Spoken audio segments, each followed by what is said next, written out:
വേറെ ഒരു ഡ്യൂട്ടിയും അല്ലാഹു കൊടുത്തിട്ടില്ല. ബദറിന്റെ രാത്രിയിൽ സ്വഹാബത്തിനെ സഹായിക്കാൻ ഇറങ്ങിയ മലക്കുകൾക്ക് ആകെ കിട്ടിയതാണ് അന്ന് ബദറിൽ നടന്നത്.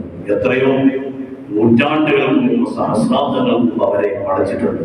അവർ ആകെ ഡ്യൂട്ടി ബദറിൽ ഇറങ്ങുക, സഹായിക്കുക.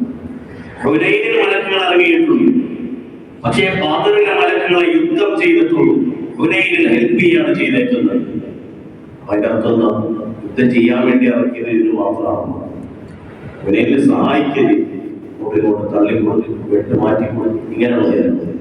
മറ്റേ ഡയറക്റ്റ് ഇറങ്ങി വെട്ടിയിരിക്കുകയാണ്. കണ്ടില്ലേ എങ്ങനെയാണ്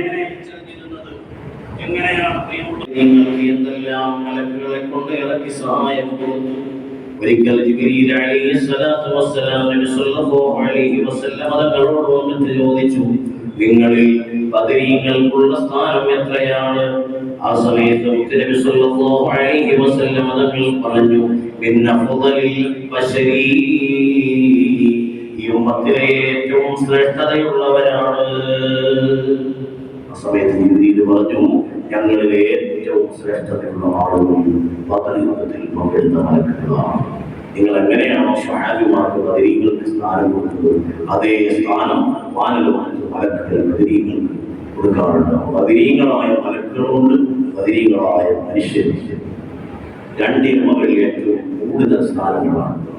ഇങ്ങനെ നിരവധി അനവധി കാര്യങ്ങൾ ശുദ്ധമായ ബദരീങ്ങളുമായി അവരുടെ അനുസ്മരണവുമായി ബന്ധപ്പെട്ട് നമുക്ക് പറയുവാനും ഓർത്തെടുക്കുവാനും സ്വഹാബത്തിനെ ഇക്റാമ് ചെയ്യലാണ്, അവരെ ആദരിക്കലാണ്, അവരെ ബഹുമാനിക്കലാണ്, അവരെ സ്മരിക്കുക എന്നത് നമുക്ക് നന്ദിയോടെ കൂടെ ഓർക്കേണ്ട പ്രധാനപ്പെട്ട ഒരു കാര്യമാണ്.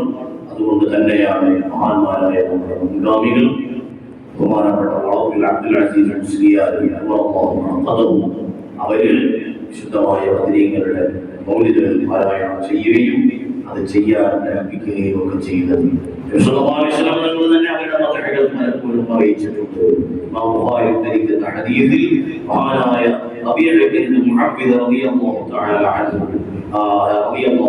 പറയുന്നു, ഒരിക്കൽ നബി സല്ലല്ലാഹു അലൈഹി വസല്ലം തങ്ങൾ ഞങ്ങളുടെ അടുക്കലേക്ക് കടന്നു വന്നു.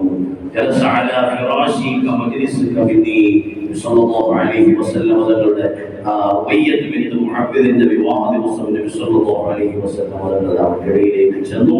ആ സമയത്ത് കുറെ ചെറിയ ചെറിയ പെൺകുട്ടികൾ അവരെ പഠിച്ചുകൊണ്ട് അവർ പാട്ട് പാടാൻ തുടങ്ങി. അവർ എന്താണ് അവർ പറയുന്നത്? ബദറിന്റെ ദിവസത്തിൽ ഇവരുടെ പിതാക്കന്മാരിൽ നിന്ന് ബദറിൽ പങ്കെടുത്ത മഹാന്മാരായ ആളുകളുടെ പ്രകീർത്തനങ്ങളാണ് ഇതിന്റെ ഒരു വിവാഹത്തിലേക്ക് കടന്നു വന്നപ്പോൾ ഞങ്ങൾ പാടി കവിതകളെ സ്വീകരിക്കുന്നു.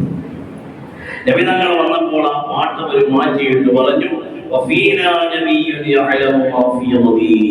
നാളെ നടക്കാൻ പോകുന്ന കാര്യങ്ങൾ നേരത്തെ അറിയുന്ന ഒരു നബി ഞങ്ങളുടെ ഇടയിലേക്ക് കയറി വന്നിട്ടുണ്ട്. നബിതങ്ങളുടെ മതത്തിലേക്ക് മാറി. ആ സമയത്ത് നബി സല്ലല്ലാഹു അലൈഹി വസല്ലം തങ്ങൾ പറഞ്ഞു, ലാ തഖൂലി ഹകദാ വഖൂലി മാ കുന്തി തഖൂലീൻ. എന്റെ പ്രകീർത്തനങ്ങൾ നിങ്ങൾ അവിടെ നിർത്തിയിട്ട് നിങ്ങൾ പാടിയത് തന്നെ പാടുക. നിങ്ങളെ കുറിച്ച് പറഞ്ഞു അത് തന്നെ പാടുക, എന്റെ അവിടെ പറയാം. ഇത് നബി സല്ലല്ലാഹു അലൈഹി വസല്ലം പഠിപ്പിച്ചത് സ്വഹീഹുൽ ബുഖാരിയിൽ പറയുന്ന ഹദീസാണ്. അപ്പൊ ഇത് നമ്മുടെ പിതാക്കന്മാരുടെ പൂർവ്വസൂരികളുടെ മുൻഗാമികളുടെ മിക്ക സ്വഭാവമാണ്. അൽഹംദുലില്ലാഹ് മറ്റു നാടുകളിൽ നിന്നെല്ലാം വ്യത്യസ്തമായി. എന്തിനാണ് വടക്കൻ കേരളത്തിൽ നിന്ന് പലതവണ നമ്മൾ പറഞ്ഞതാണ്, വടക്കൻ കേരളത്തിൽ പോലും ഇല്ലാത്ത ഒരു ദീനീയായ ഒരു പാരമ്പര്യം. 17 രാവിലെ നമ്മളിവിടെ വിശുദ്ധമായ ബദർ മൗലിദ് പൂർണ്ണമായി പാരായണം ചെയ്യുന്നു. മഹാന്മാരായ ബദരീങ്ങളുടെ പേരുകൾ അത് തർദീയത്തോടുകൂടെ സയ്യിദുനാ എന്ന് ചേർത്തുകൊണ്ട് തന്നെ പാരായണം ചെയ്യുന്ന ഒരു പാരമ്പര്യം അൽഹംദുലില്ലാഹ് കാഞ്ഞിപ്പുഴയെ സംബന്ധിച്ചിടത്തോളം നമുക്കുണ്ട്. അത്രയും അസലുള്ള നല്ല മുൻഗാമികൾ നമുക്കുണ്ടായതുകൊണ്ട് ഈ പാരമ്പര്യം നമ്മൾ നിലനിർത്താൻ നമ്മൾ സഹകരിക്കണം. അത്തരം മജ്‌ലിസുകളിൽ ആണ്ടിലൊരിക്കൽ മാത്രം വന്നിരിക്കുന്നതിന്റെ പകരം നമ്മുടെ ഇവിടെ നടന്നുകൊണ്ടിരിക്കുന്ന അത്തരം മജ്‌ലിസുകളിലൊക്കെ നേരത്തെ വന്നിരുന്ന് പരിമിതമായ സമയം മാത്രമല്ല അതിനെടുക്കുന്നുള്ളൂ. മഗ്‌രിബിന്റെയും ഒരു ഇശാഇന്റെയും ഇടയിലുള്ള ചെറിയൊരു സമയം, ആ സമയങ്ങളിലൊക്കെ വന്നിരുന്ന് നമ്മളെയും നമ്മുടെ മക്കളെയും ഒക്കെ കൂട്ടിയിരുത്തി അത്തരം മജ്‌ലിസുകൾ കണ്ട് അവരെയും പഠിപ്പിച്ച് നമ്മൾ മരിച്ചാൽ ഈ പാരമ്പര്യം നിലനിന്നു പോകുന്ന ഒരു അവസ്ഥയിലേക്ക് കാര്യങ്ങൾ എത്തണം. അപ്പോഴാണ് ഒരു മഹല്ലിന്റെ ശാക്തീകരണം അതിന്റെ പൂർത്തിയാവുക എന്ന് നമ്മൾ തിരിച്ചറിയുകയും ചെയ്യണം. അല്ലാഹു സുബ്ഹാനഹു വ തആല നമുക്ക് ഇതിന്റെ തൗഫീഖ് നൽകി അനുഗ്രഹിക്കട്ടെ. ധാരാളം കാര്യങ്ങൾ ഇതുമായി ബന്ധപ്പെട്ട് തന്നെ പറയാനുള്ള സമയം പറഞ്ഞുകൊണ്ട് അവസാനിപ്പിക്കാൻ മുമ്പുകാരാണ്, ക്ഷീണമുള്ള ആളുകളാണ്. അല്ലാഹു സുബ്ഹാനഹു വ തആല എല്ലാവർക്കും ആഫിയത്തും ദീർഘായുസ്സും അനുഗ്രഹിക്കട്ടെ.